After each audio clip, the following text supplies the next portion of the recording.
This is AchieveRadio.com. Follow us on Twitter at twitter.com/AchieveRadio.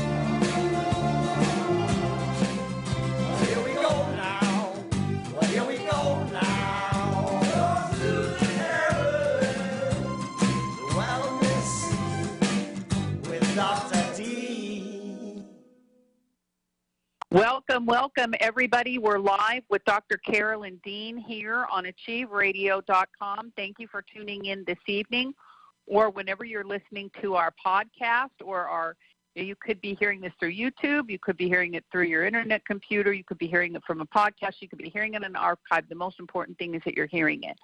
And we want you to hear the information that Dr. Dean has as a leader, as a thought leader, as one who is a pioneer in presenting magnesium, the importance of this mineral to the general community, the health community, the research community, and for being an advocate for this form of supplementation and mineral supplementation and natural health, and using all kinds of alternative methods to avoid unnecessary, notice my words, unnecessary drugs or surgery. Sometimes they're appropriate.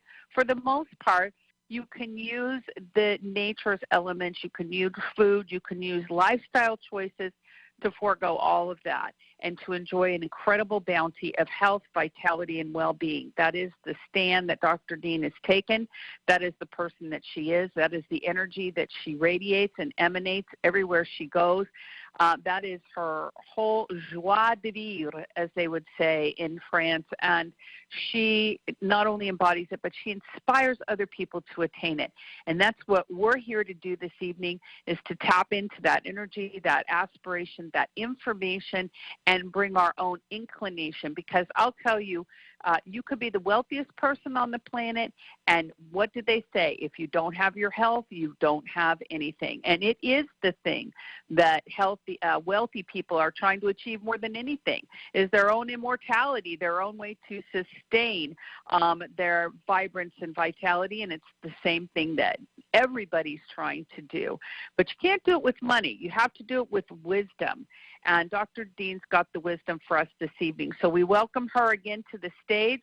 And we just want to remind you before we bring her on that not only is Dr. Dean a medical doctor, yes, but a natural doctor, yes, but she's also an herbalist and an acupuncturist. She is an incredible nutritionist, herself maximizing her body's understanding and her awareness of nutrition.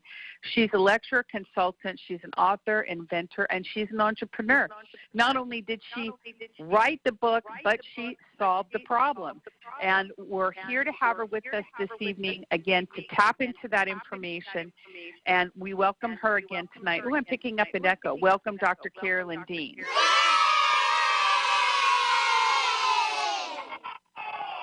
Thank you, Jenny. Thank you. Good to be here. Jenny gives the best introductions ever. Did you hear the echo, though? It was starting to distract me. Oh, no, I'm deaf. Bob said he heard it. So okay, I don't know what that's all He'll about. Fix it. We will soldier on.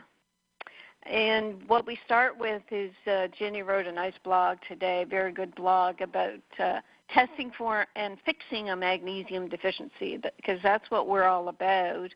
And although I don't know if people are getting tired of me talking about magnesium, we do call it the gateway to the rest of the health of your body, because if you have enough magnesium, if you're saturated with magnesium, then so many symptoms in your body do seem to disappear because they're based on magnesium deficiency, and then you can look around and see what else there is. We know what else there is. I've figured it out over my 50 years of engaging in natural medicine. I figured out that it's the lack of many minerals, not just magnesium, so we work with that. It can be the overgrowth of yeast, so we talk about that. We have protocols and books on that. It can be being toxic, so we work with detoxification, and it can be because people just don't have enough time to eat properly, so we work with that with our protein powder. So it's the bundle of products that I've had in the back of my mind forever, never thinking I would make products. So for me, it's been an awesome discovery that not only can I help people by giving them information, I can also give them the very tools they're seeking. And the most recent estimate I heard about the number of supplements out on the market, it's 70,000. I used to think it was 50,000. So people do have a lot of slogging through products to try to figure out what's best for them. So we've solved that problem too. And Ginny's blog that you can see at drcarolyndeanlive.com is called Testing for and Fixing a Magnesium Deficiency. And I'll go through it because this is very important. Okay, magnesium plays many roles in the structure and function of the human body. The adult body contains about 25 grams of magnesium. That's a little over 5 teaspoons of magnesium. Over 60% of that is in the bones and teeth, 27% in muscle, 6 to 7% in other cells, less than 1% is in the serum, the blood serum, and that's where it's tested for by laboratories. We'll get to that. Why does the body require so much? Magnesium is not only producing necessary enzymes and working in the mitochondria to make ATP, our energy molecule, but magnesium is also necessary for protein synthesis at the ribosomal level. Magnesium activates the amino acids involved in making protein, allows messenger RNA to attach to ribosomes, and magnesium is also found in the nucleus of the cell.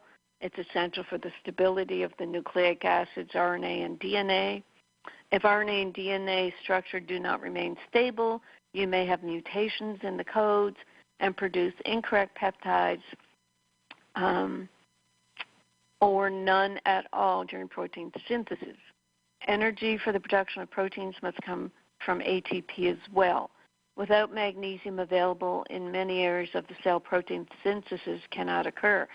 So it struck me when Ginny put that out, what does that say about all this focus on gene mutations and gene variation? I'd rather call it gene variation because these aren't really strict mutations. There's just too many of them. You know, when someone does these ridiculous personal DNA tests and come out with 1,000 major or minor gene, quote, mutations, it's so disconcerting. It's going to be a major cause of illness, the fear induced by these tests in a person's brain when they get told, oh, you have a risk of having Alzheimer's.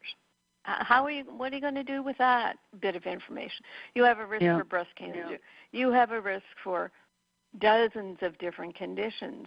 And what total biology tells us is that the brain will just try to solve this problem. It won't be able to. It's an irresolvable conflict. That's what total biology calls it. That can lead to the brain putting this information in the body to try to heal these problems. It's an abomination, doing this testing and setting people up for failure. And Carolyn, I just wanted to insert. Not only does it set them up, but it runs them into the internet where every bad piece of information could possibly be located, and then they try to save themselves from something that's not even going to happen. Yeah. It's true, Ginny. I'm doing a blog right now in my head about all this genetic testing. The Medscape came up with an article, should we unleash personal gene testing on the population? They even say not to do it. What's ending up is people are doing surgeries to remove organs and body parts so that they won't get cancer in them for 2 days. Of course, that's what Angelina Jolie's created. I mean, how many breasts were taken off under her guidance? And guidance of Hollywood actors and actresses, how many of them are out there pushing drugs, pushing pharmaceutical medications, being paid millions of dollars to tell you what drugs to take? That's an abomination. So yes, it's and the internet. What's happening is you'll find someone who does genetic counseling. What have they learned in a weekend seminar to tell someone, even if they are advising natural medicine or dietary supplements? They're not advising people to take the right ones.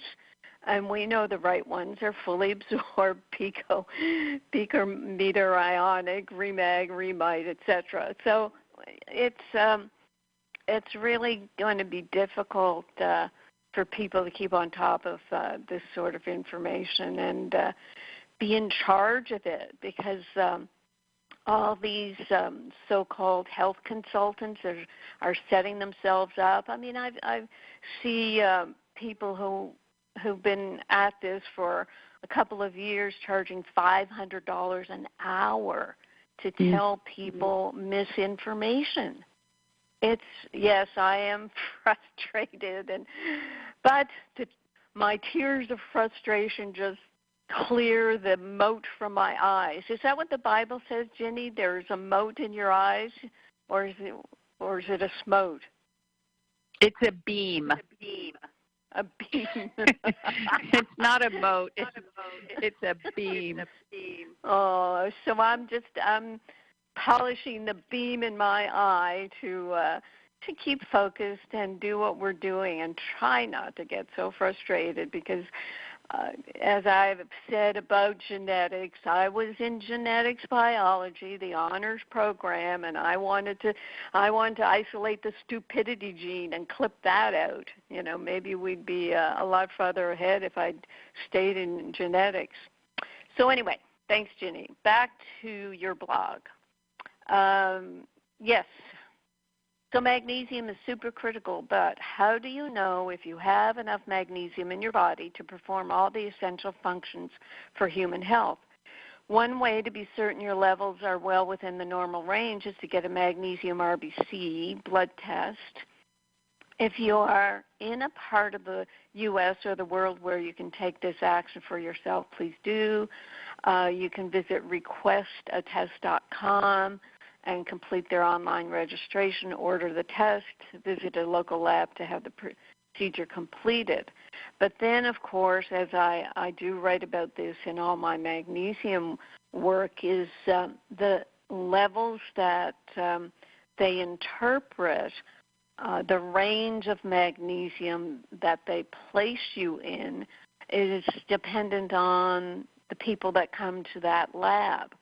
They average the magnesiums in the lab population, and since 80% of the population is deficient in magnesium, then you're just going to be in the range of magnesium deficiency. So I tell people, well, let's go to the top 20th percentile, go to the top of the class, and in a range of 4.2 to 6.8, you want to be 6.5, 6 or 6.5, right at the top.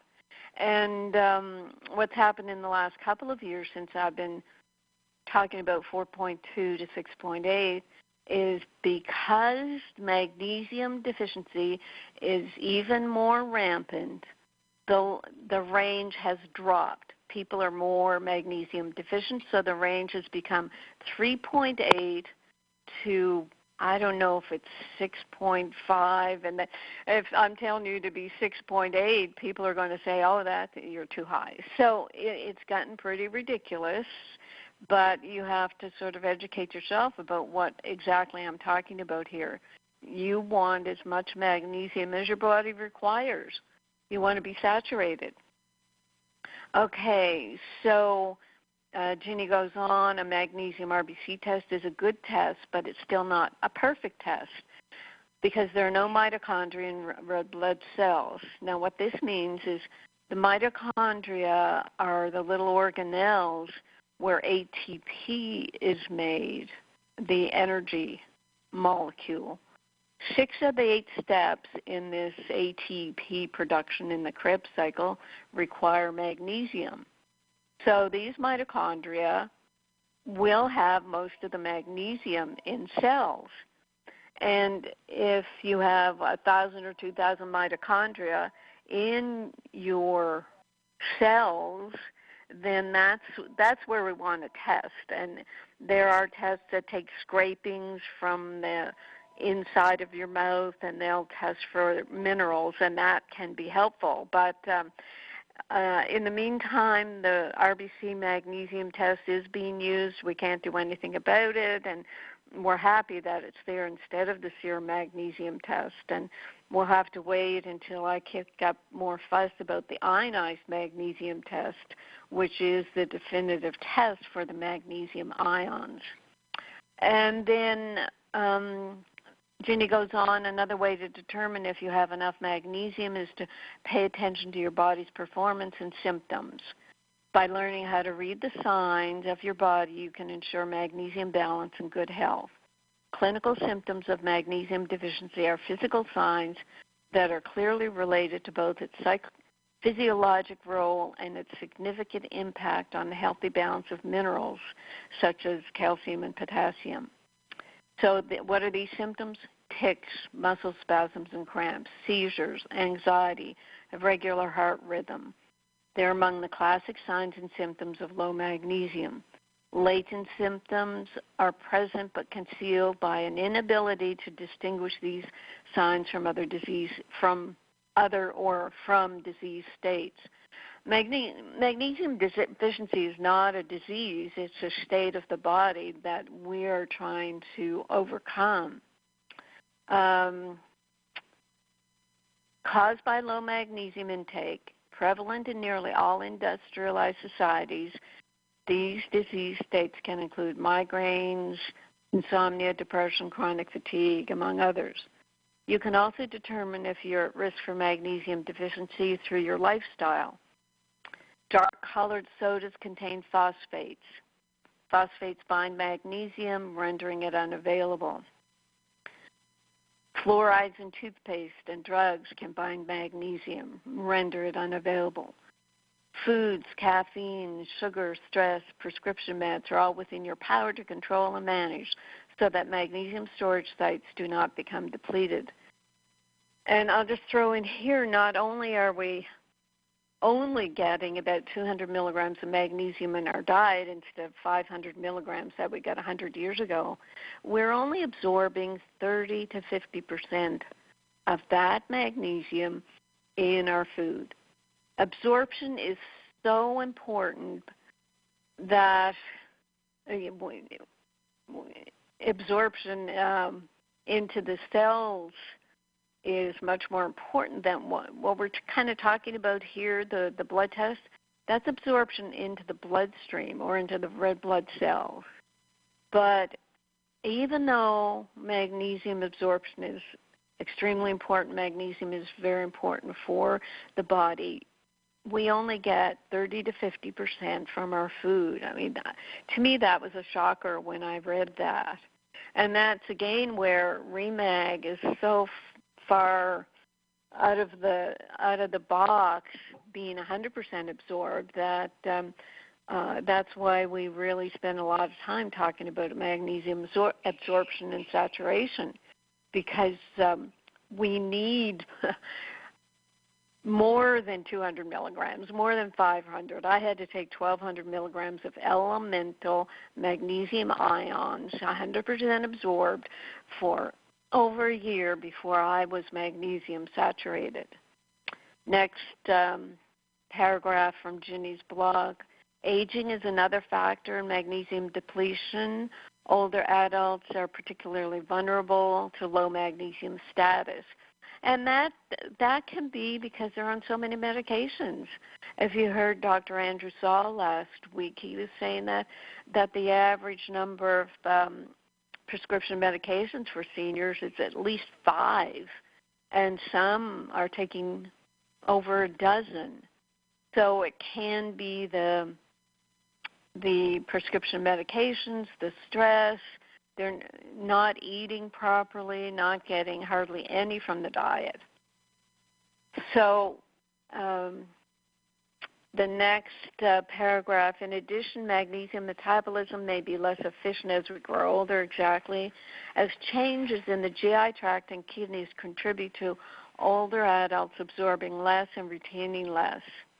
If you're above 55 and also showing lifestyle signs or symptoms related to low magnesium, it's particularly important that you work to improve your magnesium intake. And the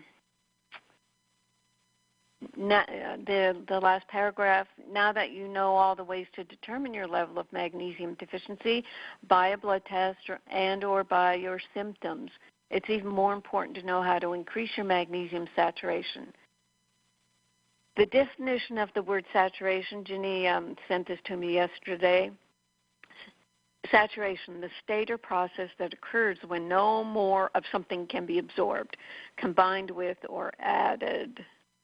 And that's what people used to say about any type of magnesium, that when you got diarrhea from it, you were saturated. But that turned out to be wrong. A lot of the magnesiums that people use cause the laxative effect quite quickly. Magnesium oxide, for example, is a laxative. It's only 4% absorbed, so the rest of it flushes through the intestines, causing diarrhea. So that is no longer a sign of magnesium saturation at all. And a lot of practitioners keep saying that, or a lot of allopathic practitioners just think magnesium is a laxative. They won't even listen to patients who come in and say, look, I'm having such good results with magnesium. They say, no, that can't be possible. Okay, so we're talking about here saturation and saturation dose. How much do you have to take to get saturated? And a couple of questions in the mailbag today talk about people who, when they take a certain amount less than I think or less than they think should saturate them and they get diarrhea, what do we do about that? So we'll get to those mailbags. So if you have REMAG, and as we know it's completely absorbed, you'll reach a saturation dose and magnesium sufficiency when your symptoms are abating.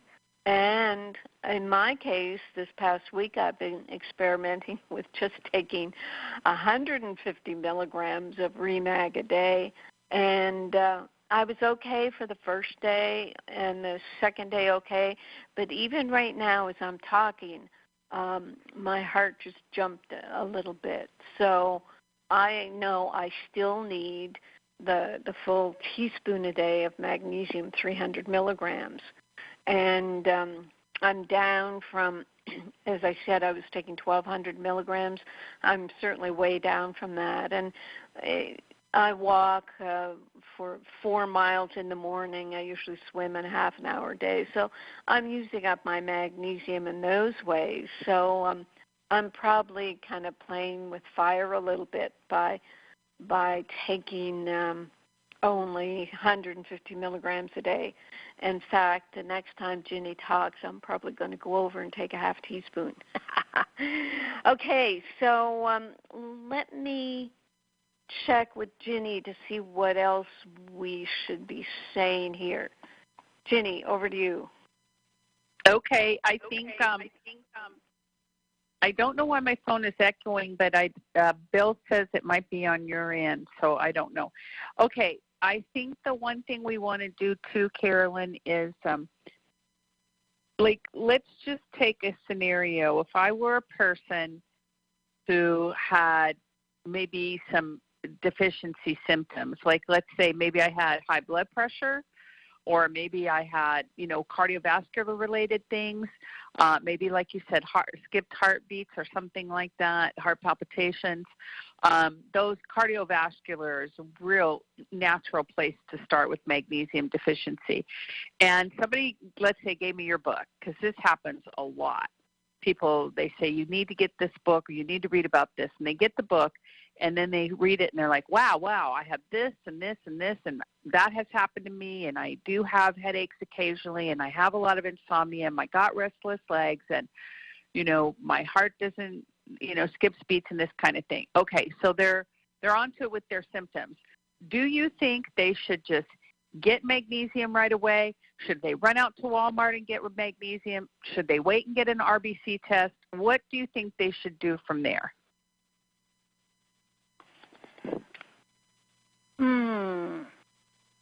Well, what people can do, and I do talk about this in the book, is just get some Epsom salts and start taking Epsom salts baths, and continue reading the book.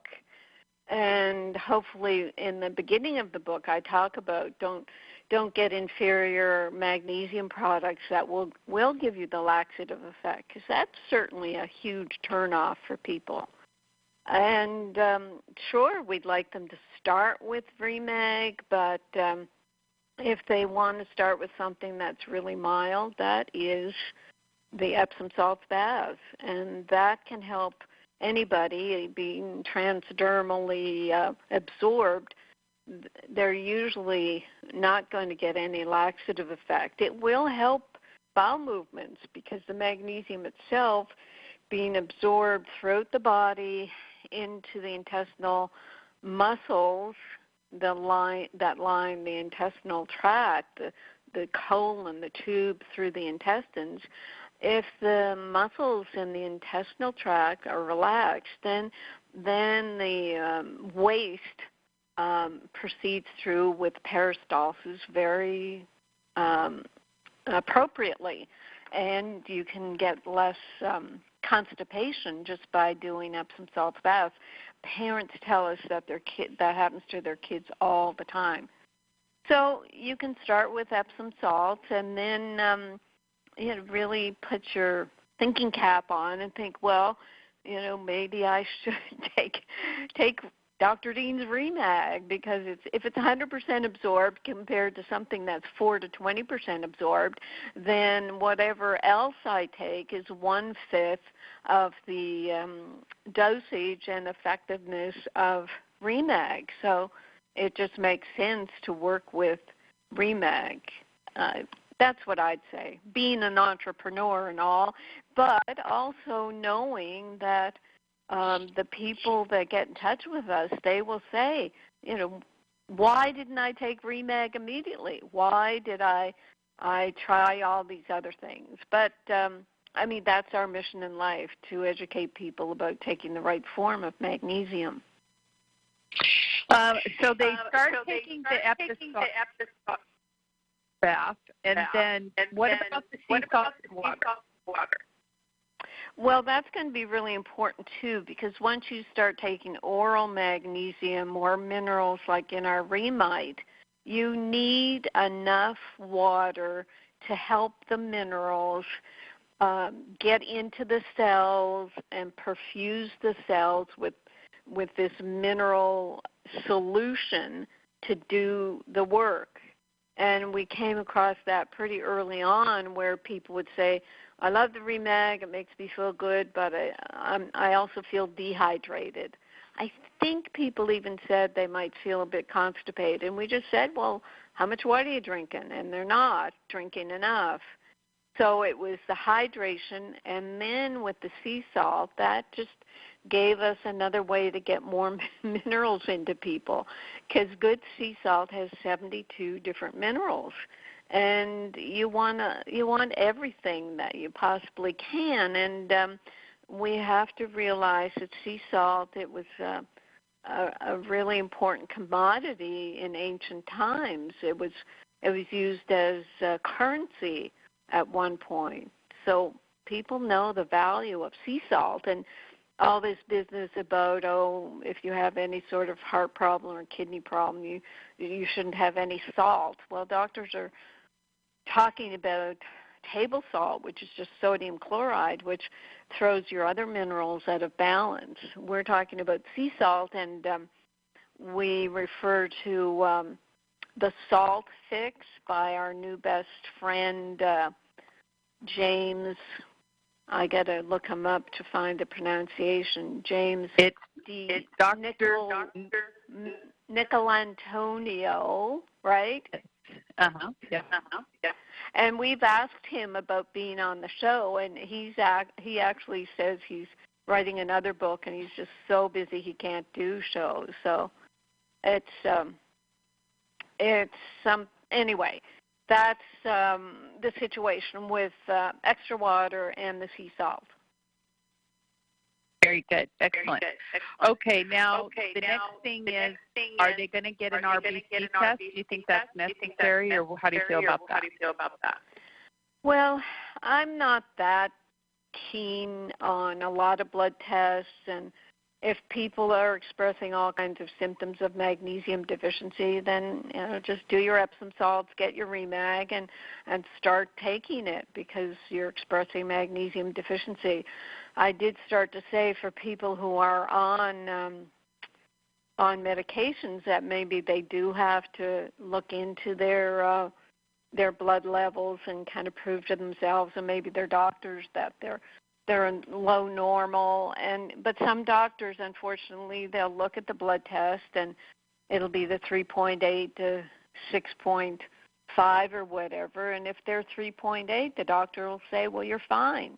So then you get yourself in arguments with your doctor about, well, that's not what Dr. Dean says, and they're just going to get me in trouble because doctors will start saying I'm trying to practice medicine, whereas I'm basically trying to help people become less magnesium deficient. And then the blood tests, we will get questions from our customers who say, well, I had a blood test and it was 4 point something a few months ago, and now it's only gone up 0.3 points. Why isn't it higher?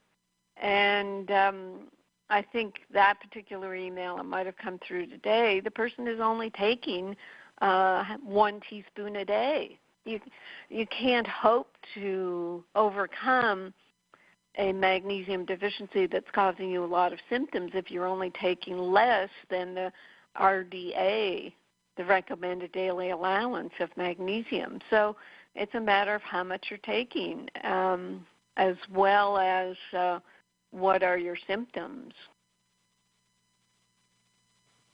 Excellent. Okay, very good. Wonderful.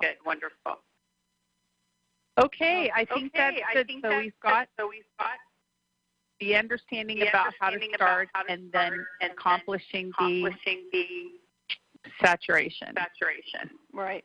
Now, I'm not hearing you well, and Bob has said that we're having problems with our headsets. So Bob, will you... No, it's not. I got to say, we should call back in. Bob's saying we should call back in, or should we use our other phones maybe? Yeah, maybe. We'll call back in, Ginny. So if you don't mind, I'll let you take over for a few minutes, okay? Okay, that sounds good. Okay, great. Okay, let's see if that solves everything. Oh, it did. All right, very good. So anyway, all right, now this is a great informational show to share with people. I hope everybody who's listening to the archive and our tremendous audience, be sure to share this. I, just want to say that 80% of the population is magnesium deficient. That means 8 out of 10 of your friends. Now, I also want to say, I've been telling my friends this for years, But do you know, slowly but surely, they're actually coming on board. They're actually starting to get their Remag and take it. And it's very exciting and they're feeling better. And they're like, wow, what's in this stuff? And the most recent little testimonial that was just the cutest thing in the whole wide world is the gal who actually does my hair. I've been telling her about this now for years. And what ended up happening was she actually had the bottle at her stand, her hair stand, her beauty stand when I went in there last week. And she shook the bottle at me. And she said, oh, my God, what is in this bottle? I feel so amazing. I'm like, yeah, I tried to tell you. So be faithful in your witness. It will definitely pay off. So now she's hooked, and she's got the bottle right there, and she's telling all of her clients. So. Hi, Ginny. I'm back. That's great. That's wonderful. Who's that, Carolyn? Who was the story about? Ginny's hairdresser. So yes, in hairdressing saloons, they're exposed to a lot of chemicals. So these folks really do want to be taking their magnesium to help detoxify. Yeah. So absolutely. What would you like to do now, Ginny? I don't have a lot of mailbag. I have a couple of questions that arose from your blog. I have a couple on my blog, Hooked on Vitamins. But if you want to go to the chat or the phones now, we could go ahead and do that. Okay. So 602-666-6027 is the number to call. The echo totally went away, Carolyn, when you hung up, and it's totally back again. Oh, okay. So I don't know what we want to do about that. Bob will he'll just go and get onto the other phone, and we'll switch over phones in a couple of minutes and see. But we'll just keep going until he does that. Okay. Okay. 602-666-6027 is the number to call. And while we fix the echo, if you do have a question or comment for Dr. Dean, raise your hand by hitting *5. And that'll put you on my board and let me know you have a question, and then I'll put you on the line with Dr. Dean, and hopefully we won't have that echoing going on. Okay, doke. There we go. All right, so let's try going to area code 480, Phoenix, Arizona, and see how we do. You're on the line with Dr. Dean. Hello, my name is Kay, and I have a question. Hi, Kay.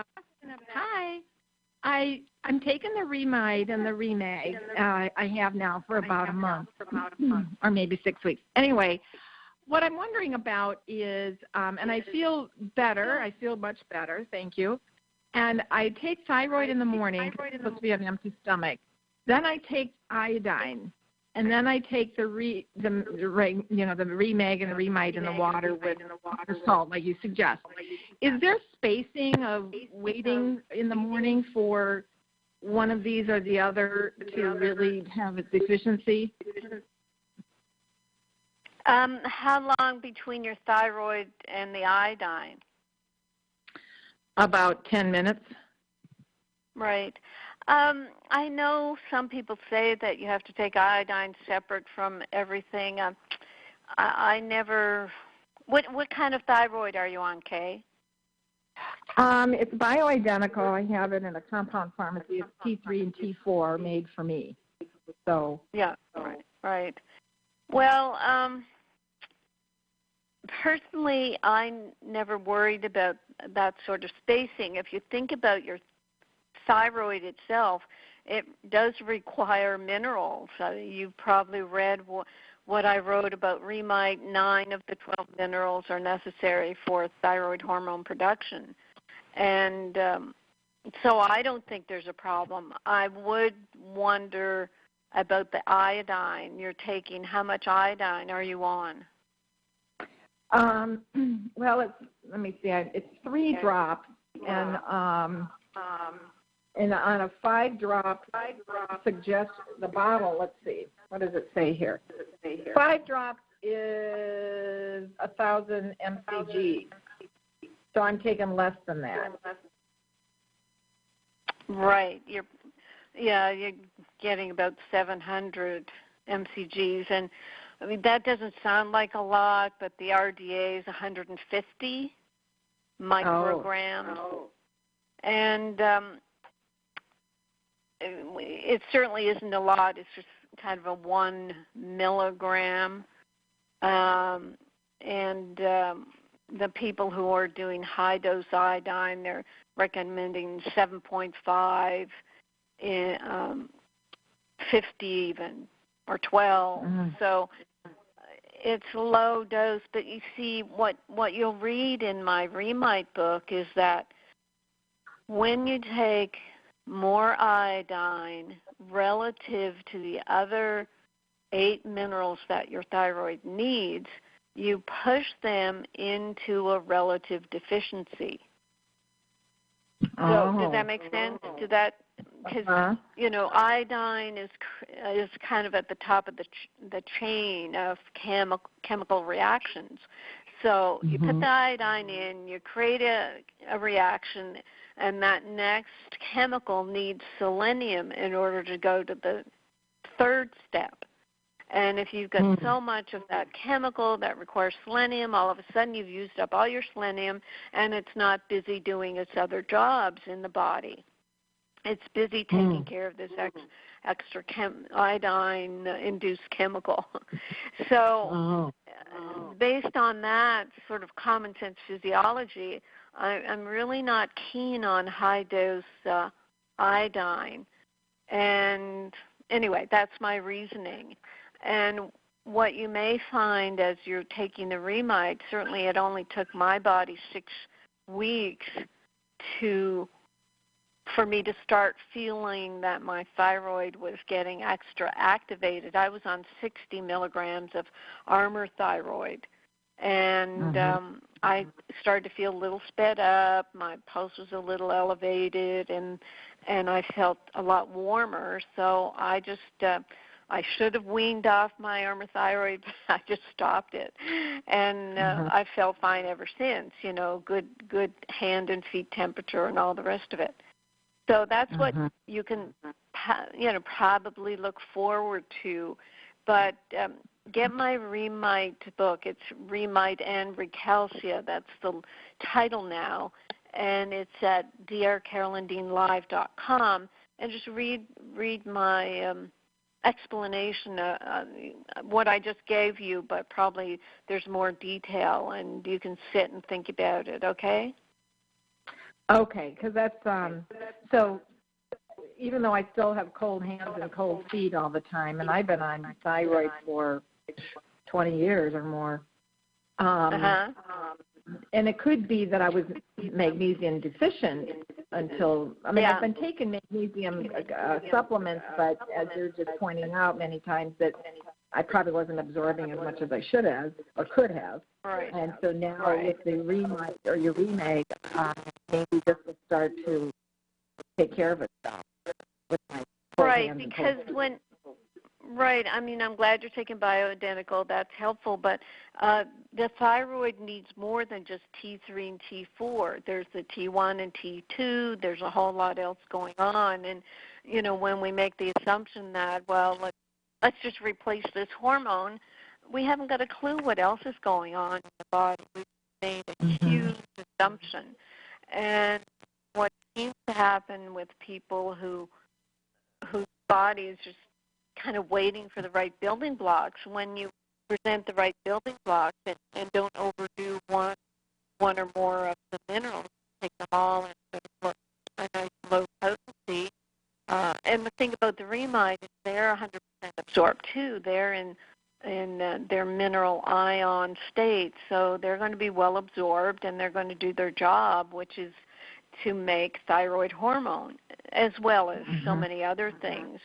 So we definitely have seen people who've been on thyroid medications for decades, and they'll say, yeah, my thyroid started to function because it has the building blocks. And we're not treating thyroid disease. We're just replacing minerals that have been so deficient they haven't been able to do their job.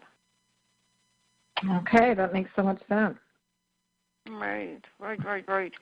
Sensible medicine. That's what we're about here. Oh, no, we're not doing medicine. Can't say that. What are we doing, Ginny? We're just being plain sensible, Coaching right? wellness. Yeah, sensible wellness. Exactly. Okay, Kay, what else have you got for us? Okay. I think that should do it for me tonight. Thank you so much for your time. I appreciate all your work you're doing. I passed on your book to others. Yeah. Uh-huh. Oh, that's great. Yeah, it makes a great gift. Oh, another question. Yeah. Another question. I did notice that when I was looking on your shopping on your products, that one of them might have gluten in it, and I'm gluten intolerant, or so it seems to be anyway. Right. Our RNA drops. There was some testing that showed the barley part of it. There were some molecules of gluten, so we had to report that. But Ginny, where are we at with gluten? Has it reverted, or what's happened there? Okay. With the RNA drops, the important thing is that they were never intended to be gluten-free. It was just that they were gluten-free for the longest, and then all of a sudden it kind of popped in, and it was in for 3 or 4 generations, and now it's back out. So we had to take off the gluten-free thing off the label to meet the FDA requirement. But the amount of there's different standards for gluten-free. Some of them are less than 5, less than 10, and less than 20 parts per million or billion, depending again on the test. So you're looking at, so much less gluten than even a piece of bread. I mean, it's so minor. But anyway, it's out now, but we're not going to go back and change all the labeling and everything. So Sure. Okay. All right. That's good to know. Thank you again. Appreciate it. Kay, thank you. Yeah, and Ginny, it's more like the amount of gluten that gets trapped in a product when gluten products are made in the same factory. It would be much less than in a piece of bread, because people who eat a glutinous piece of bread, they can feel it, people who are gluten intolerant. Right. So I just want to say that. Okay. Yeah, I stay clear of it. Okay. Yeah, and most of us do these days, because there's so much gluten in the hybridized wheat that we're forced to eat nowadays. But anyway, and then appreciate the question. Can I ask another quick question? Yep. I have the Real Line also, and I see that it's suggested twice a day. Sometimes I forget the second dose. How would it be if I took 2 right away? It's just not going to be. Well, it's got all the bees in there, methylated bees or food-based bees. Bees tend to be water-soluble, so you're kind of flushing it out when you take them both at once. That's why we separate it. So it's better to split it up. Okay? All righty. Thanks again. Okay, thank you. Bye, Kay. Bye-bye. Okay, excellent. And let's go to area code 678 to Atlanta, Georgia. You're on the line with Dr. Carolyn Dean. Hello? Hello.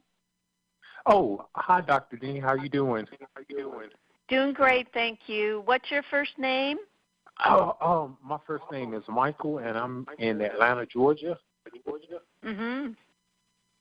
What do you got for me today, Michael? Yes, I was, long story short, I've had several, quote-unquote, unexplained symptoms the past few years, a lot of fatigue, numb and tingling fingers and toes, had a lot of tests run, metabolic What panels. was that last word, Michael? What was that for numb and tingling? Fingers and toes. Yeah, and after that? And a lot of fatigue. I've had a lot of tests run by my doctor. Tests. Course, yeah, okay. Yes. And he couldn't find anything, so I was finally told, well, hey, it's just anxiety. So I was prescribed, anti-anxiety and antidepressant medication.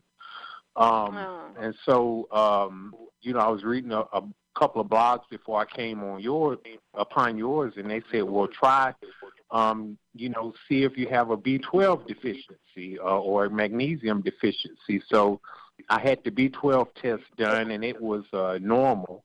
And finally, my family says, well, try, magnesium test. So I went to Accessa Labs and had a RBC test done, and it was actually 3.8, and the normal range was 4 and higher. So my question was, could a slightly below normal magnesium level cause physical symptoms? Yeah, exactly, Michael. I don't know if you heard the first part of the show, but I was talking about that magnesium test and how the range of the test is determined by the people who take the test. And 80% of people are deficient in magnesium. So you got 8 out of 10 people going into that lab. They are probably rock bottom on their test, and then the lab says, oh, well, the range is 3.8. Let me tell you, a couple of years ago, the bottom part of that range used to be 4.2. And as people get more and more magnesium deficient, the bottom one goes lower and lower to accommodate those deficiencies. So when I tell people about that magnesium RBC test, and if the range is 3.8 up to, what was it up to, Michael? 6.5 or? Yeah, it was the normal range was 4 up to 6.5. Oh, 4 to 6.5, right. So I'd like you to be, 6 or 6.5. Okay. Because that way you're out of the range of magnesium deficiency and into a range where your body's getting some magnesium. So 3.8. What happens with a low magnesium is your muscles and your nerves don't have enough magnesium to make them work properly. They don't have enough energy to make the muscles fire to do work. So there's your fatigue. They don't have enough to make the nerves work properly, to fire out what they call an action potential of the nerves. So what? They get numb and tingly. I mean, to me, knowing about this, it's just so obvious that these symptoms are magnesium deficiency. Even anxiety is magnesium deficiency. Yes. But I never learned about it in med school. Your doctor never learned about it in med school. Never looked at anything else but what he or she learned in medical school. So they're not able to give you the right information. And then the anti-anxiety and antidepressant drugs, they actually drain more magnesium. The anti-anxiety medication does? It does. When you have a chemical drug in the body, magnesium helps the liver detoxify the drug, try to get rid of it. But also it depends on the type of drug, because there are a lot of the common drugs these days have fluoride attached to them to make them more powerful. And fluoride binds up magnesium and makes it unavailable to the body. So you've got a situation where even drinking water with a lot of fluoride, Michael, it'll bind up magnesium.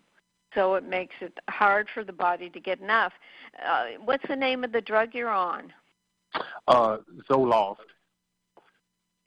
So what I do is I put Zoloft into Wikipedia, ZOLOFT, Wiki, and I look up and see if it's got fluoride in it. Okay, it does not have fluoride in it, so that's good to know. And what, if you follow through with getting the REMAG and taking it, you should find your symptoms of magnesium deficiency diminish, and you may find that as you feel better with your doctor, you can wean off the drug. Okay. And that makes sense what you say about the drugs, because I noticed a couple of months ago I had the flu and a sinus infection, and I was prescribed a few medications, decongested and prednisone, and my symptoms seemed to get worse after my viral illness, after the flu back in February. Scott, excuse me, let me just interrupt. We've got to take a station break. Hang on through the top of the hour, and we'll come right back, and you can complete your conversation with Dr. Dean. This is Live with Dr. Dean, Carolyn Dean, here on AchieveRadio.com. We'll be back in about 90 seconds. Okay. Yeah, Michael, stay on. We got to talk about this. Live with Dr. Carolyn Dean. Okay. Along with host Ginny Gunther after this brief station break.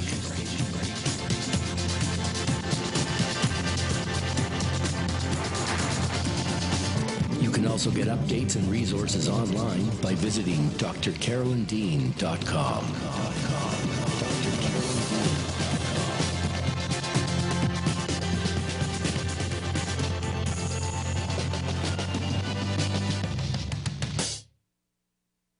AchieveRadio.com. You can climb floors and then worlds show up. You can go downstairs and worlds disappear. You can go downstairs up on the rooftop, and you open the door and take a step, and you go, I'm on the rooftop. Wait a minute, I better pay attention. So that becomes a fun thing. So that's why we have to come back and say this: relax and allow, soften it up, get your foot off the gas, don't slam on the brakes, just let it coast where you want it to go.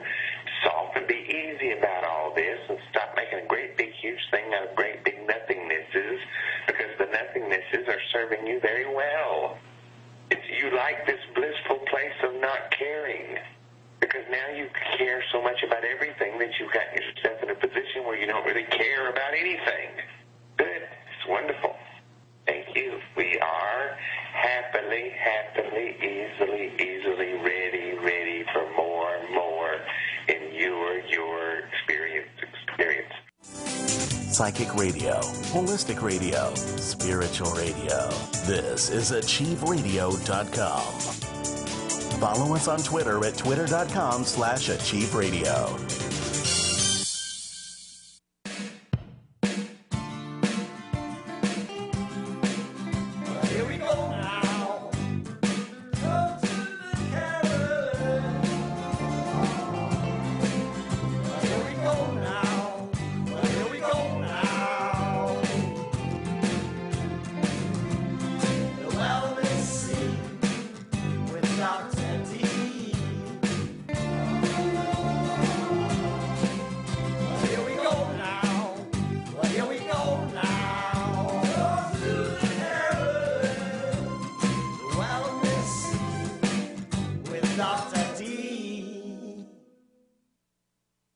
All right, everybody, welcome back to Hour 2, Live with Dr. Carolyn Dean here on AchieveRadio.com, and we're happy to report it sounds like the echo from the first hour is gone. Sorry about that. I know sound quality is so important. Oh, there's the echo again. Got to get rid of that echo. Okay. We want to go back to our caller from the end of the last hour, Michael, and then Ralph, we're going to get to your question and other questions here on the chat line. So, Michael, go ahead, please. Dr. Dean. Yeah, Michael, Okay, let me jump in here. Because if you continue to listen to my show and the radio archives and read some of my information, you'll find that when people have colds and flus and they're given medication, that can often set up what we call yeast overgrowth. Yeast are one of the organisms in the intestines, and when you feed it with prednisone or antibiotics, then the intestinal organisms kind of go out of balance. Yeast gets the upper hand, and then that's where you get a coated tongue and excess mucus, and you can get gas and bloating and that sort of thing. So those symptoms that are caused by yeast toxins can cause some fatigue, and they can cause irritation of the nerves. They can sort of add to the magnesium deficiency symptoms. So what we're often saying to people who get into problems with magnesium deficiency, we say take the magnesium, take our other minerals as well if you can, and drink more water. But then if they say, well, I'm still not feeling 100%, we look at this yeast overgrowth. There's a book, a free book I've written about it, and you can download it from drcarolyndeanlive.com. It's called Reset the Yeast Connection, and you'll be able to read it and understand the common sense of what I'm talking about there. And basically the treatment is to avoid sugary carbohydrate foods that feed yeast. You're going to starve it off. And I also talk about a probiotic in there that will be helpful. But that's information you can read, and then you can come back and ask me on the show, or you can call our customer service and get a lot of input if you have questions. But, yeah, you go ahead. Was there something else you wanted to ask about that? Yes, I'm sorry, real quick. And that makes sense. You mentioned that some of the water has fluoride in it because there's actually certain bottled waters that I drink, and it seems like it makes my symptoms worse. Yeah. Well, the thing about bottled water, too, Michael, is if you read the label of some of these waters, it'll say they're distilled. And the distilled water has 0 minerals. So you're just diluting your minerals in your body by drinking distilled water. So it'll make you feel even worse. And some of the waters are just, the companies are so corrupt. They just bottle tap water. So it can have fluoride in it. So, yeah, it sounds like you've gotten a certain sensitivity with your symptoms that, once you start taking magnesium and the sea salt water we talk about, you'll notice right away that you're starting to feel better. Okay. Okay, that's good. Okay, and you have to call us back or call customer service because you're starting out on this and you're going to have questions, and we're more than happy to answer them. Okay. Yes. Well, thanks again for taking my question, and I'll definitely be checking in on the show and ordering the book and starting on the magnesium. Oh, that's great. Okay, Michael, we'll look forward to talking to you again. Okay, thank you. Yeah, you're welcome. Bye-bye. Bye. I wasn't muted. Okay, Jenny? very good. Okay, are we there? All right. I changed phones. Do you hear me? I can hear you. Yep, no echo. No echo. Yeah, that was... Get rid of that other phone, Bob, because I hear an echo. Now you're echoing. Are you muted? Oh, darn. Go upstairs, then. You might be too close to me. And have you canceled the other phone? Yeah, you cancel yours?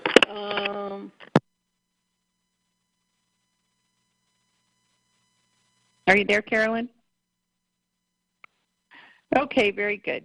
Carolyn accidentally discontinued. Let me say, Scott, the one on the chat line who's asking about paranormal experiences, the angel ladies are on in the next hour, and they like to discuss paranormal experiences. So you might be able to have some success in discussing that with them. This is Dr. Carolyn Dean.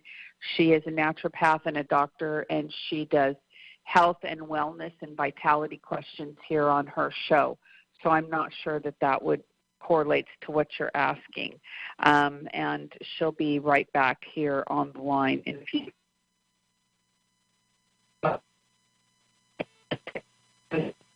6027 is the number to call.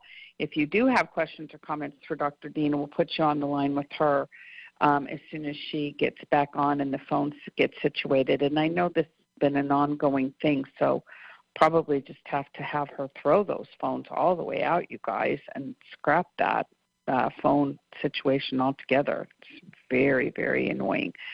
Okay, and also, Ralph, I see your question about getting loose stools when you increase your REMAG dosage, and we're going to talk to Dr. Dean about that too, because obviously it doesn't happen with everybody, because we have, tens of thousands of people on saturation doses of REMAG every single day around the world. So if everybody were having that experience, that we wouldn't be having it just wouldn't be working. So what often happens with people when they are having that experience from a customer service perspective, Dr. Dean will also talk to people about that, is not having enough fiber in your diet and other things that are, happening that as you increase your dose may getting aggravated. So we're going to talk to Dr. Dean about that as soon as she comes back. Oh, Carolyn, are you here?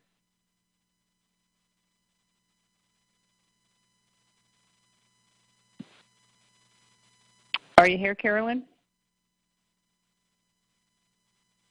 Okay. Let's see what else we can. Hello. Okay. Nope, she's not back yet. Also, let me just say that we've got all kinds of exciting things coming up that we're working on still. We have gotten out of the place of doing any kind of product announcements on the radio show because we had such a terrible time. You're back, and here comes the echo. Oh, nope, she went away. We had such a terrible time. I'm here, Ginny. Oh, okay, very Ginny, good. I'm here. You there? Okay. Yeah, I'm here. Bob, right. Turn off your phone entirely. So, yeah, we're having there's a real weather system here. Perhaps that's part of it as well that we're working through. So, very good. We'll just soldier on. Okay, soldiering on. So I wanted to answer a question, Carolyn, wanted you to answer a question for someone on the chat line. Ralph is typing in and saying, why do you get diarrhea when you increase your REMAG dose? Well, we answer those questions periodically with people, and it can be individual. The blog, When Magnesium Makes Me Worse, can be helpful to people. I have some words from a customer regarding that. Let's start with her symptoms. You can type in specifically what's happening, Ralph, with you. But this person who wrote in said, I have many of the magnesium deficiency symptoms, insomnia for years, diabetes managed with diet, prolapsed mitral valve, age 64. I was so happy to read your book and get my first order of REMAG. I followed the directions, started with a quarter teaspoon in a quart of water, the quarter teaspoon Himalayan salt, increasing every 2 days by a quarter teaspoon. When I reached 1.75 teaspoons, I developed diarrhea. Since none of my magnesium deficiency symptoms were better, I'm assuming that was not my saturation point. So that's entirely true. So a quarter teaspoon, so 14 days. In 14 days, she developed diarrhea. Now, what that means to me is for her body, she went too fast. But then she says, I cut back to 1 teaspoon for 4 days, thinking that extending the time between dose changes would work. When I add a quarter teaspoon on day 5 to 1.25 teaspoons, I developed diarrhea again. Help!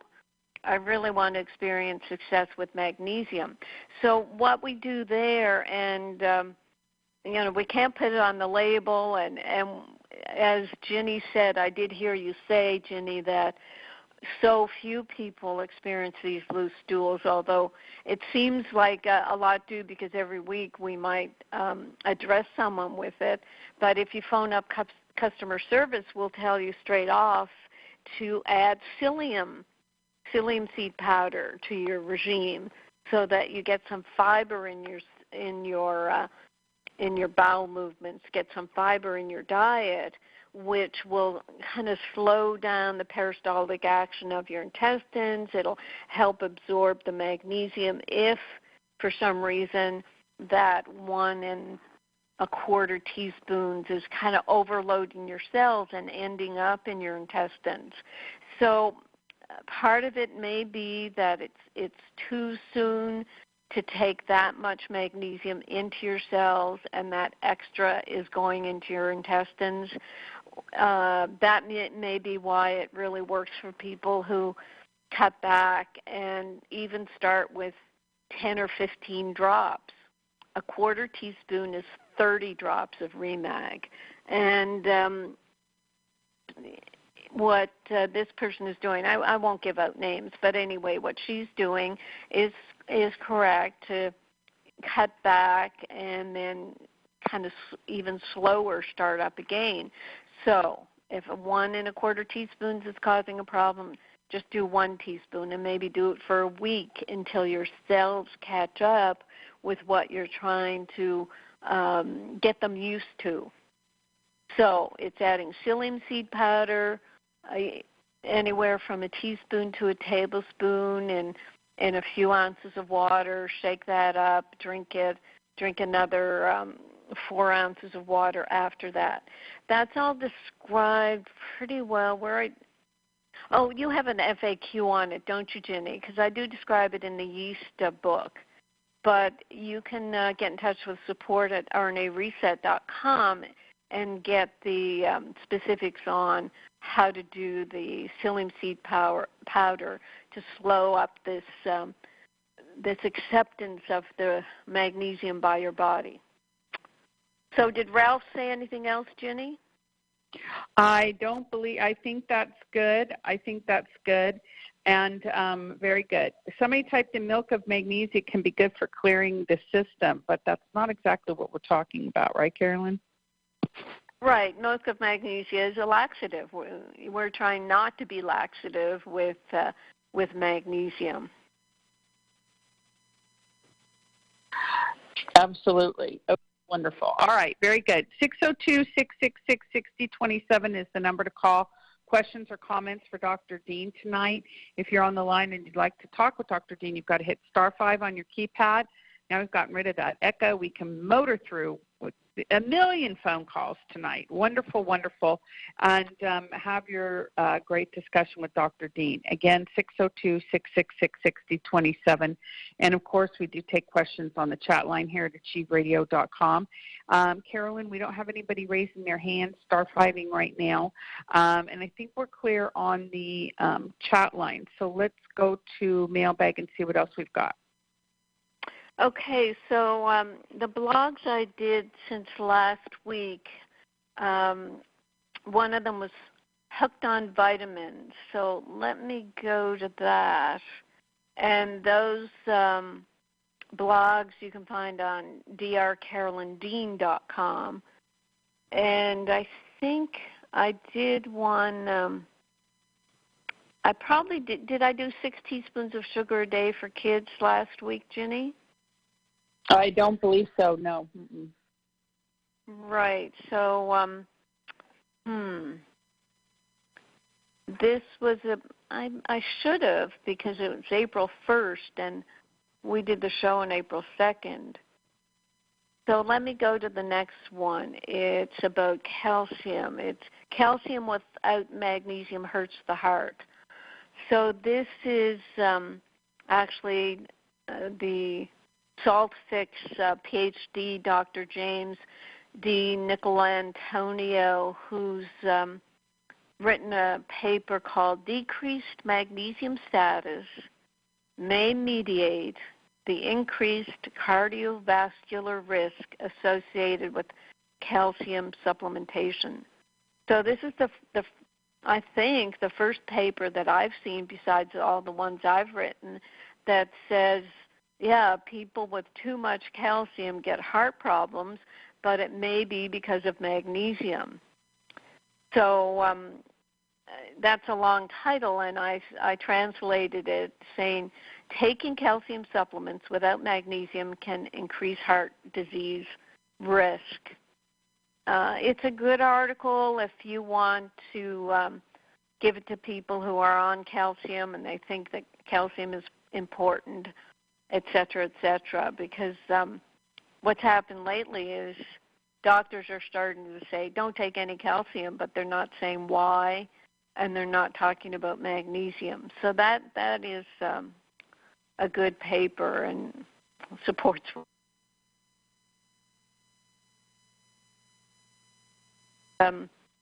I talk about Dr. Andrew Saul was on the show April 2nd, and the archive is at Achieve Radio or Dr. Carolyn Dean Live. And what happened, I guess it was like 2 or 3 days after he was on the show, our 40-person medical review board for Orthomolecular News Service, of which Dr. Saul is the editor-in-chief, someone on our review board sent to the rest of us that the New York Times is out with another hatchet job on vitamins. And the story is older Americans hooked on vitamins. I said this is an absurd and disrespectful title of this stubborn attempt to deny the importance of vitamins. I say it's disrespectful because it is labeling seniors as drug addicts simply because they are trying to take care of their health in a non-drug fashion. It's a horrible testament to the stupidity of a medical system that never taught its doctors anything about nutrition and lifestyle to help keep their patients well. Instead, they have become locked into a flawed and failing system of using drugs to prevent disease. As Dr. Saul said on my show, drugs make a well person sick. Why would they make a sick person well? The New York Times article referenced a Journal of American Medical Association paper, which was called Vitamin and Mineral Supplements, What Clinicians Need to Know. And it turns out it's not even a study, it's just a commentary, but it manages to display bias right from the start. It presents dietary supplements as a huge commercial industry, as if that's problematic. It's earning $30 billion in the U.S., whereas the pharmaceutical industry pulls in $446 billion and is totally profit-driven. It also asserts that scientific research doesn't support the use of supplements and implies that they may, in fact, be dangerous. And then I quote from the JAMA paper about 52% of U.S. adults using at least one supplement and saying most randomized clinical trials have not demonstrated clear benefits. You read between the lines there. But I comment on that, and I say fake scientific studies are commonplace now. The fakery in nutrient trials is that they try to force a single nutrient into a scientific methodology to which it is supremely unsuited. They also use high doses of synthetic vitamins which may not be compatible with the body. Also, the body does not focus on only one nutrient at a time. It works synergistically with all of them together. Vitamin D doesn't work properly without magnesium and calcium. The thyroid needs 9 minerals, not just iodine. The adrenals need B, C, and several minerals. Why in the name of creation don't scientists understand that? As long as they keep their heads in the sand and test one nutrient at a time, they will come up with fake results. Then those fake results fit right into the agenda of the pharmaceutical companies who are afraid to lose their monopoly, even though their profits are about 15 times those of the supplement industry. The drug companies also have the FDA on their side because the FDA says that nutrients can't treat disease, only drugs can treat disease. It's a horrible lose-lose situation for people who are just want to stay well and stay get well and stay well. My cynical self wasn't surprised to find about 100 copycat stories when I Googled seniors hooked on vitamins, as the sheep in the media picked up on this hot headline. Some of us know it's just anti-vitamin propaganda, but many people are going to take the story as gospel and stop taking vitamins that could very well be helping them. Now, what a couple of people commented, and they say, yeah, well, what about Big Pharma buying out the supplement industry? And that is hugely true as well. So somebody said, I bet you feel you're screaming into a hurricane. But there are people out there who are listening and who can hear you. The irony of what your newsletter talks about is that Big Pharma, in their attempt to capture the market that's going elsewhere because people know drugs don't work, has been buying up natural product companies and continuing to sell the products in health food stores. How about that? And another person says, yeah, the same thing. What part of the $30 billion vitamin industry is already direct or indirectly in the hands of Big Pharma? In my opinion, it is a matter of time, and they nearly all will be. And that is understandable because a relatively small company can't stand the competition in the long run, especially when the FDA, this is my comment, especially when the FDA comes after us when we try to help people with their health with dietary supplement information. And this is another one. I remember negative articles in the 90s on vitamin and mineral supplements. They'll never stop, will they? I think it was vitamin A in the 90s that they twisted around. She said she wrote, I guess, a letter to the editor at the time, and, of course, she had no response. She said, I even had a nurse that was taking care of my mother try to take away your magnesium from her 3 years ago. But she said, I let him have it and told him a thing or two. I told him to prove to me it would harm her, and that one thing shut him up.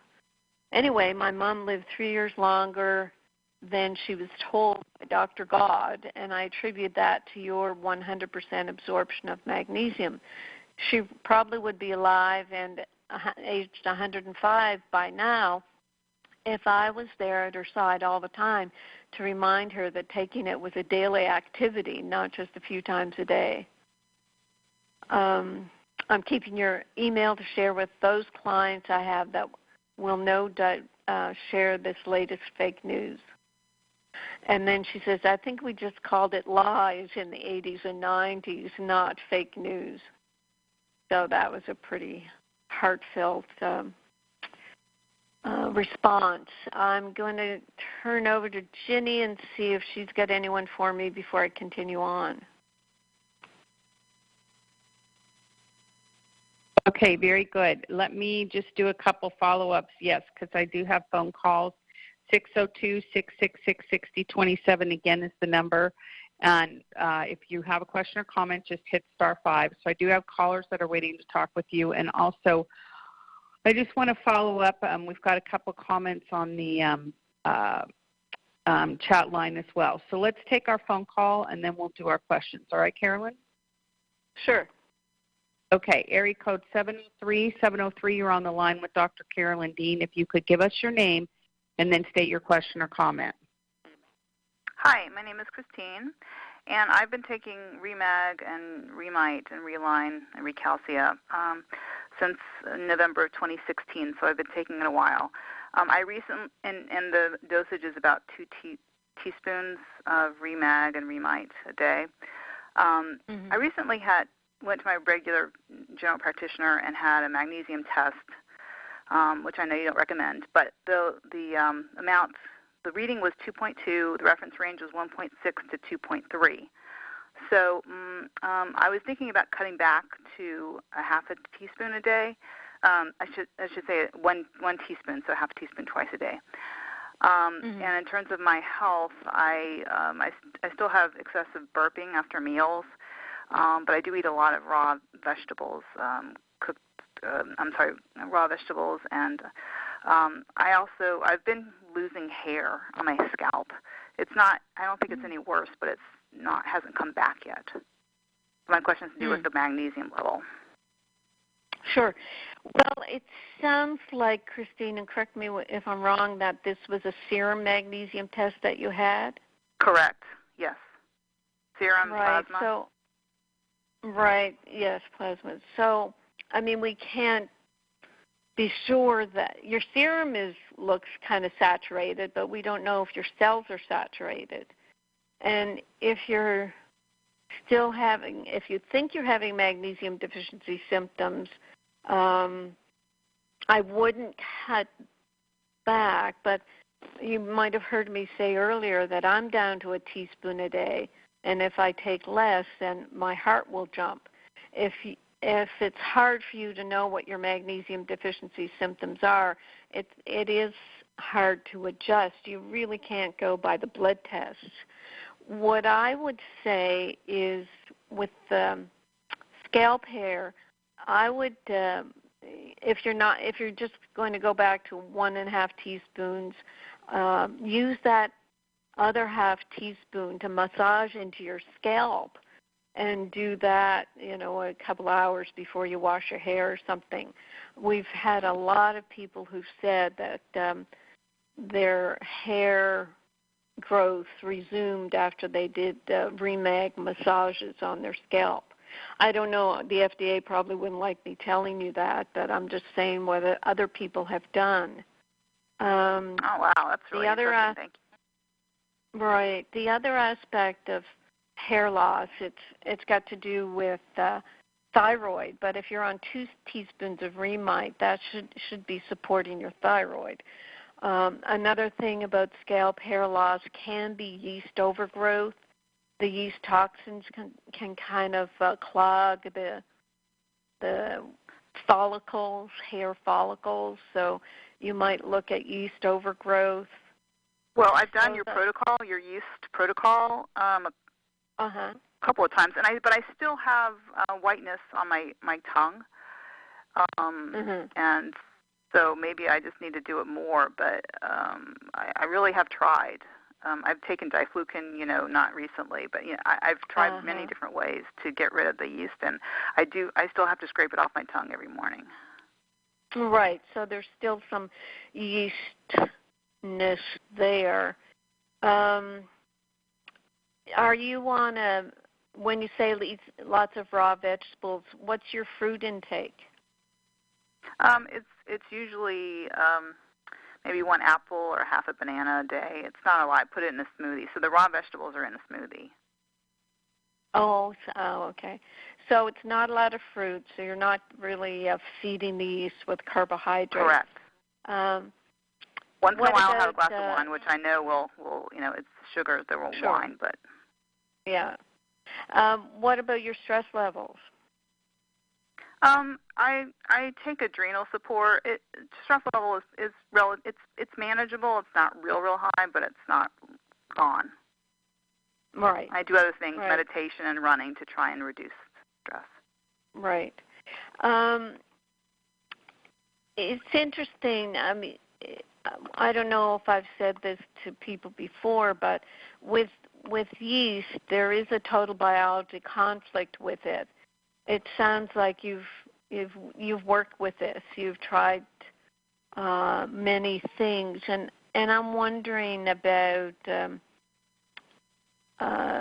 getting you to look at yeast overgrowth in terms of the conflict. And I'm looking up my notes right now, and I can't really find the area I wanted to talk about, but there is a conflict with yeast, and what I'll have to do is, here we go. The statement that goes with yeast overgrowth is, I regret that I didn't express my resentment toward somebody. So Okay. it's it's not something we're going to go into today, but if that in any way rings a bell, I can send you the information on the books about total biology that are kind of associated with total biology. No one's written a definitive book yet, and we do refer to a Dr. David Holt to help a person get at the conflict of something that they've tried. When you tried diflucan, you knew you had yeast, and if it's still there, there might be something that you can work through to get to the bottom of it. And it's basically a lack of balance. And regretting that I didn't express my resentment towards someone, it's like there wasn't balance in that relationship. That relationship, it leaves a person unfulfilled and unbalanced, that they didn't get out what was bothering them. The collection of yeast toxins on your tongue, your tongue expressing, saying what you feel, never did get done.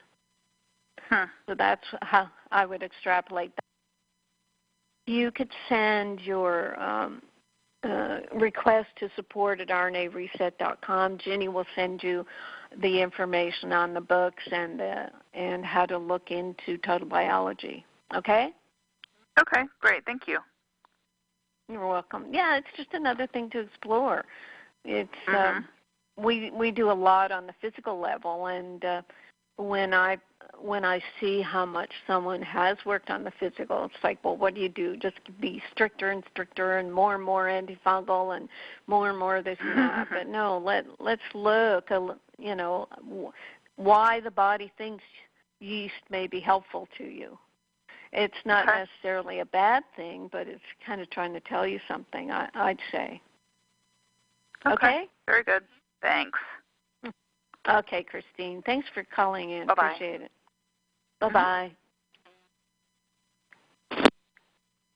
Okay, very good. Live with Dr. Carolyn Dean here on achieveradio.com. Yes, it's so interesting just how the body works and how what people do. Definitely, as you say, Carolyn, the biological, resolve it, and when you've addressed all the biological needs, then you've got to go to the emotional and mental. And a lot of times when people do, they have that final breakthrough and the body will release and let go, and the situation will clear up. So that's very exciting for Christy. I can't wait to see how it turns out. I'm very excited for her. Okay, and let's go to some questions, Carolyn, we've got on the chat line. And starting with Ralph, who came back after your presentation about diarrhea and absorption and psyllium husk and everything and said, why is there diarrhea if everything is absorbed? So he's thinking that the laxative effect is some kind of a function of misabsorption, and that's not the case.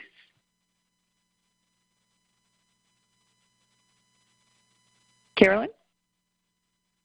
Oh, my goodness gracious. Wait, there she is. Carolyn? Hello? Okay, there you are. Go ahead. Yep. Okay. Ralph's question. Well, it's not a yes-no black and white thing at all, Ralph. Your body may need to detoxify.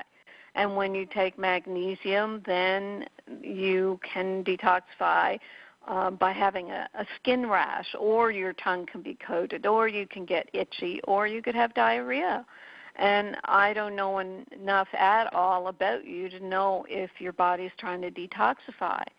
Also, what I said earlier, I guess you didn't hear it, was that if your cells can't take any more magnesium at that moment, and it may be in the beginning that your cells can only take the quarter teaspoon, and if you try to give a half a teaspoon, your cells rebel and won't absorb it at that moment, and then they rush it out through your intestines. As Ginny said earlier, when we have tens of thousands of people who don't get diarrhea, and then occasionally people do, then it's not about a lack of absorption of REMAG. It's about what your cells are trying to tell you. And if you kind of understand the common sense of that, it's a matter of taking less, taking it slower, working up. We've had people who started with 1 drop of REMAG, and because at a quarter teaspoon they got the laxative effect. And they knew enough about their bodies to say, yes, I have Lyme disease, I have every magnesium deficiency in the book, and anytime I take a new supplement, my body reacts. So they knowing that and being aware of that, we say, okay, just start with a couple of drops. And people have done that and then gotten back to us, however long later, or even a year later, and say, yep, I'm up to 3 teaspoons now. It's like the cells can get overloaded if they haven't seen magnesium in a long while. Then it might be too much for them. I don't know. As time goes on, we'll find out more about what's going on. And the psyllium seed powder is kind of a stopgap measure to slow things down a bit in the intestine so that the magnesium doesn't rush through, and it kind of slows down enough in the small intestine, et cetera, for it to be slowly absorbed and for the cells to take it up at that point. So I think that's enough words for Ralph. Okay, good, excellent. All right, a couple questions, one of which came in through customer service. I thought I read an article about chlorine binding with magnesium and depleting the body of magnesium. Is that accurate, Carolyn, or are they thinking about fluoride? I think chlorine, let me look at my Magnesium Miracle 2017 edition. I might have put something about chlorine in there. Let me quote myself. Yeah. You like that. Yes, chlorine, fluoride, pesticides, other environmental pollutants can oxidize cholesterol. No, that's not it. It probably can bind, but I have not quoted any research about that. Okay, I don't very good. know. I don't know. Yeah, okay.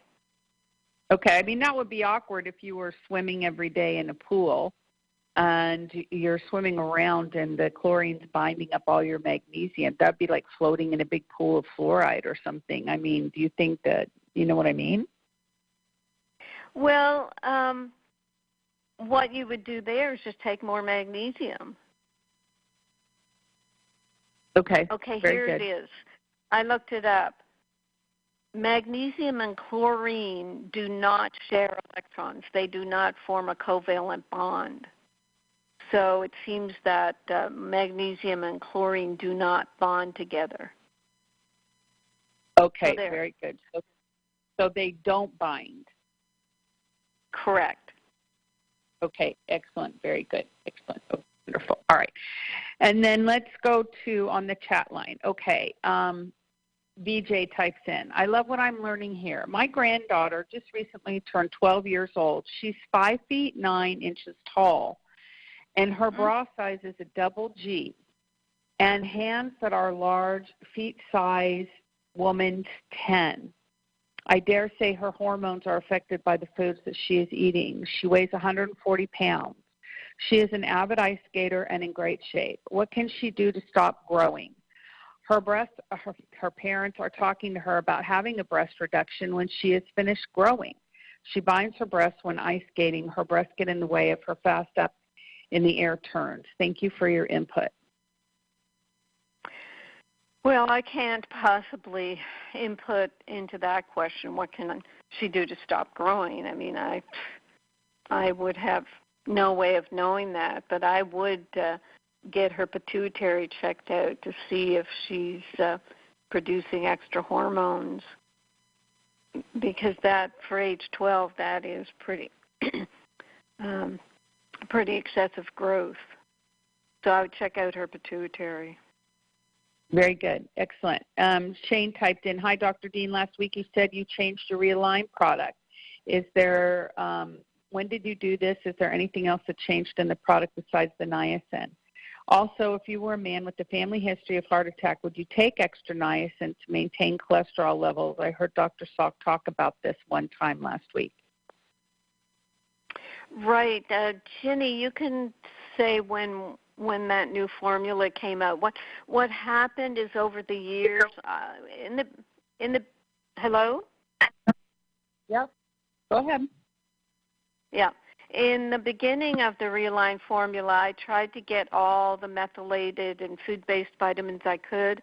Some of them were so proprietary and patented that the manufacturers were not letting them be sold to multiple B-complex formulations. They just wanted them to be standalone. So it took until just this past year for us to get everything in our Realign formula. And when did that come out, Ginny? It came out, this is April, March. So it came out in March? Yes. Mm-hmm. Yeah, so it's fairly new that I think it was niacin we added, a little bit of pantothenic acid, maybe biotin. I think those were the last three, and we ended up being able to get them all food-based. And what was the rest of the question, Ginny? If you were a man with a family history of heart attack, would you take extra niacin? Right. Well, the cholesterol is not the problem with heart disease, so you have to look at that first. Why treat something that's not even the problem? And we didn't get into that, Dr. Saul and I, but you look at the Great Cholesterol Con, I think is the name of Malcolm Hendrick's book, and just kind of remind yourself that we've been fed a story about cholesterol. And in terms of taking high-dose niacin for heart disease or anything, niacin in high doses is a synthetic. I don't believe in synthetic supplementation because it's like a medicinal fix when you can look at natural building blocks that the body and the heart wants to keep itself healthy, instead of waiting for a problem to develop and then treating it either with drugs or with high-dose supplementation. Take the building blocks. Right, very good. And also on the chat line, I put up the link to the Cholesterol Con video. This is Malcolm Kendrick doing a lecture for about 45 minutes on the main points in his book. It's free on YouTube, and that will definitely give you the overview. It's very good, and he explains everything perfectly, how it got established, what the benefits are to the medical community, what's not accurate about it, all the research that's been done to debunk the idea of it, and it's all, perfectly laid out. Perfect. Okay, very good. Okay, so that's information on there too. Okay, excellent. 602-666-6027 is the number to call tonight. If you want to talk to Dr. Dean, you've got to hit *5 on your keypad. Okay, now Shane says, I read the Cholesterol Con from your recommendation. Thank you. But Shane, if you read it and were you not convinced of it? Because when I looked at that, I was just like, okay, I'm done with this conversation, right? So it's interesting that you read it, but, you're still looking for something to, like niacin or something to manage cholesterol. So, just type me in on the chat line. What it is, Jenny, is people who've been put in a fear-based position about their heart. And when people start talking about, I have a family history of it, my cholesterol is 201 and my doctor wants it to be 200 and wants to put me on statins. It's this horrible fear-based situation that people get themselves into.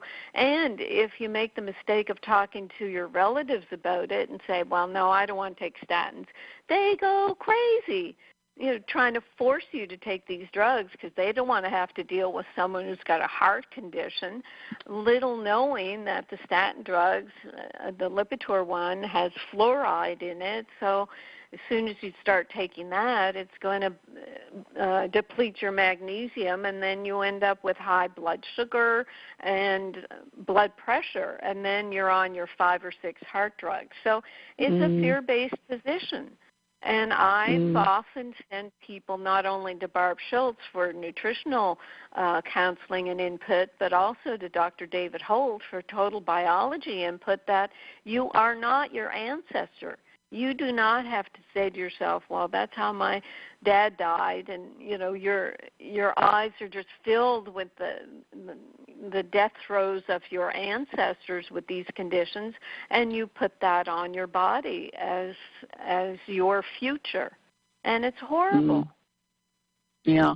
Now Shane said he said in the book it talked a lot about statins, and the only reason he brings up the niacin is because Dr. Saul has preached niacin for cholesterol, and I wanted to get Dr. Dean's opinion. Okay, so that makes sense. But then I wonder what Dr.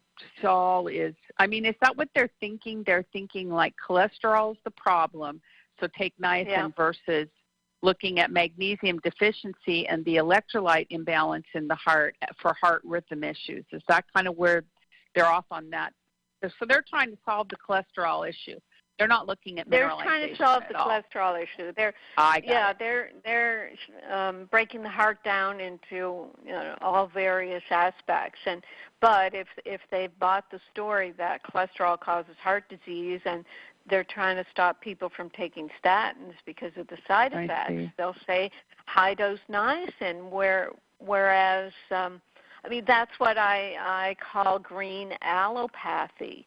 The green allopaths, instead of a drug, they'll give a nutrient or a lot of nutrients. But then most of them do not even talk about magnesium. I was talking to Barb Schultz this morning about a doctor friend of ours who's gone gung-ho on genetics and calls it genomics, and big paper on cardiology and the genomics of cardiology and how it's all about the omega-3 fatty acids, for Pete's sakes. Not one word about magnesium. And as I was saying in the vitamin blog, when you're just doing a high-dose nutrient in a clinical trial, you can force a reaction that looks like it's either bad or good. And then you take this result, if omega-3 fatty acids at 3 grams a day showed benefits to the heart, then everybody has to take 3 grams of omega-3 fatty acids. But it turns out if you take low-potency omega-3s, if you take high-dose magnesium, if you do the protocol that I look at, then you give your body the building blocks so it can heal the heart instead of forcing these omega-3s based on a faulty study. Right. That's okay, I understand now. I just didn't understand that they were trying to solve the cholesterol problem. Yeah. Right. Makes sense. Yeah. Yeah, we saw that at the Health Freedom Expo. I remember just how shocking that was for me to see that they were just doing the same thing as allopathic doctors, but with nutrients instead. It was interesting. Okay, Here we are, everybody. We're very, very good here. 602-666-6027 if you want to talk to Dr. Dean. Okay, and anything else, Carolyn, to share mailbagging things tonight? Right. I think you sent this to me, Ginny, someone who just started the bundle, which is our Restructure, Remag, Remite, Realign, and RNA drops. And she says, I've been using this for about 3 weeks. I feel so good. I can't believe how much better I feel. My teeth are whiter. My skin is clearer. I already eat a gluten-free diet, but I've lost weight without changing a lot about my diet. I feel the clarity of mind and energy. One of my favorite things is how I seem to be able to find contentment more easily. Peaceful, happy, healthy, good. And we've talked about this before, but we haven't yet done a study on it where we do think it's the RNA drops that do help people feel detached, contentment, the peaceful, happy, healthy, good. Clarity of mind and energy as well, perhaps, but REMAG and the minerals can do that. So that's an awesome testimonial. Now here's one about a question about diarrhea again, so maybe it's a good time to discuss this again. I wanted to send an update about how things are going and get some feedback. And I think it's a female. Okay, it's long. I'll try to edit as I go along. It's been about 5 weeks since I started the Reset program.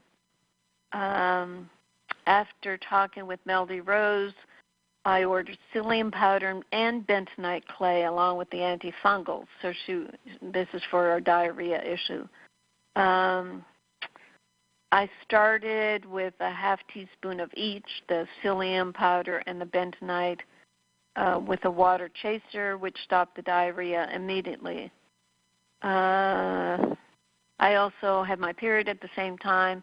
Unexpectedly, I had no breast tenderness, very little cramping, very mild headache, so much improved since starting the Reset program, which was 5 weeks before. However, I've continued to wake with a headache every morning since starting psyllium and bentonite. She said her original headaches had stopped after she started the REMAG. So then here she says, now my confession. I had planned on starting the yeast protocol fully right about now, but then I had a birthday and I had cupcake, Mexican food. Saturday went out for dinner, honey glazed scallops and pureed butternut squash. So a lot of carbs and apple crisp and a cocktail. And as you can probably guess, my body has revolted. I felt absolutely rotten all day. Sunday, splitting headache and diarrhea all day. Felt very hungover. I decided to double the psyllium and bentonite to a full teaspoon each. Now, I take a tablespoon of bentonite and a teaspoon of very fine powder of psyllium every day because I have supposedly a mild IBS issue, but it helps my bulking, and when I do my intermittent fasting, I still keep my bowel movements because of the fiber I take. And then she said that wasn't enough to stop her diarrhea, and she started the antifungal. So, question, do I simply chalk up my setback to a couple of questionable meals? Seems crazy that it would have such a dramatic response. So I answer, when you start the formulas, and probably you did a yeast-free diet before, then you break it. I call it doing an experiment. You do feel much worse because you've given your body the hope that you are going to get rid of the yeast. Well, actually you start revving up your immune system to kill the yeast, and that's why you can get some diarrhea. The psyllium and bentonite sponge up the toxins and you feel better. So yeast is dying off somewhat, but I have this idea, this is my idea, that the monster yeast are lying in wait for you to feed them again, which you did, and then you feel very yucky. And she said, how do I get my diarrhea back under control? I said, I don't know anything about your medical history. I can't give you medical advice, but I'll ask Melody Rose to give you the excerpt from my health encyclopedia on diarrhea to help with this acute episode. She says, I'm on 2 teaspoons of REMAG, 1 of Remite, been at that amount for about a week, taking 2 of Realign, 2 Prescript Assist, not started the Recalcia yet. Then she said, I ran out of Realign on Sunday, bad timing, doing a teaspoon of the psyllium bentonite morning and night. and started oregano oil this morning, burned all the way down. Oregano oil is one of the 3 antifungals that people rotate on our protocol. So I said, it does sound like the oregano oil was too strong. Can you switch to another of the antifungals for now? She says, I've not been doing Epsom salts, bentonite night baths, although I intend to. And she said, even before this, I still have a lot of bloating, gas, very noisy digestive tract. I thought my digestion would be settling down by now. It's been 5 weeks. I said, have you been on everything for 5 weeks, the complement formulas and starting the yeast detox? And then I said, what are your yeast questionnaire numbers? Are you avoiding sugar, gluten, and dairy?